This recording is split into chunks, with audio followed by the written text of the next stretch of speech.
Баршаларыңызға қайырлы күн. Бүгін біз калориясы өте аз чебуреки дайындайтын боламыз. Ол үшін бізге лаваш, бір жұмыртқа, пияз, кунжут және де тартылған ет қажет болады. Видеода көрсетілгендей өздеріңізге қажетінше лаваштан дөңгелектер кесіп аламыз.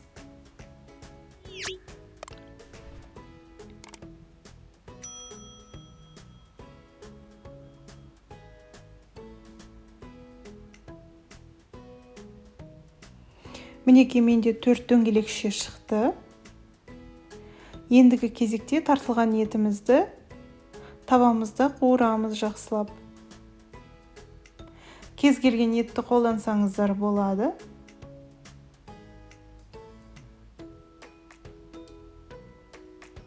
Одан кейін пиязымызды 4 бұрышты етіп тураймыз.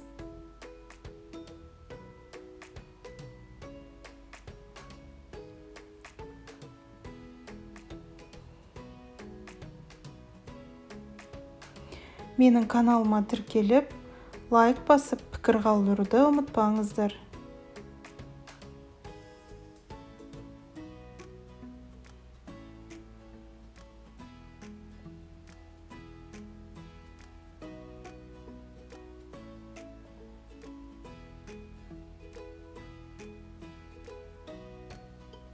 Мінекей біздің етімізде қуырылып жатыр. Тұз бұрыш дәмдеуіштерін татымына қарай қосасыздар. Ендігі кезекте пиязымызды қосып, жақсылап қуыратын боламыз.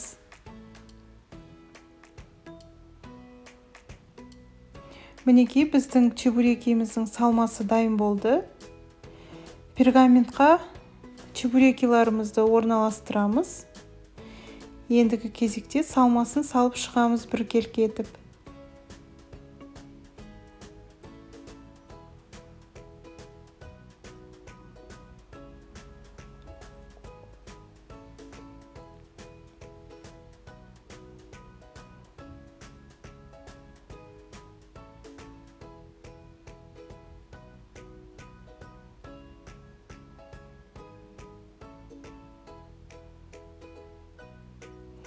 Енді лавашымыз бір-біріне бірігіп тұру үшін шетіне жұмыртқамызды жағып шығып, чебуреки формасына келтіретін боламыз.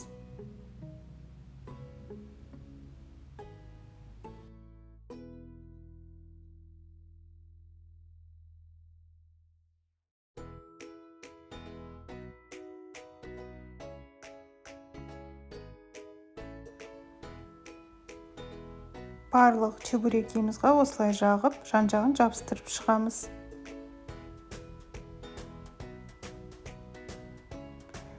Ендігі кезекте чебурекиміздің бетіне жағамыз жұмыртқаны.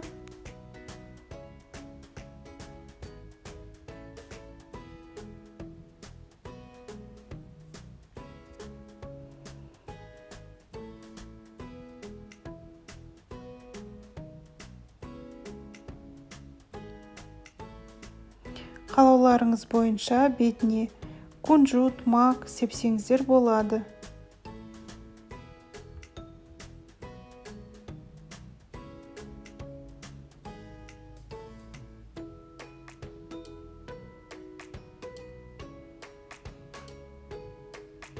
«200 градус қызып тұрған пеште 10-15 минутқа салып аламыз.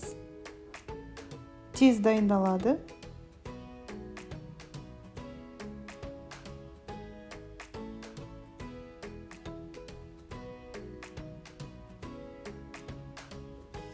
Мінекей біздің ПП чебурекиларымыз дайын болды. Міндетті түрде жасап көруге кеңес беремін. Астарыңыз дәмді болсын.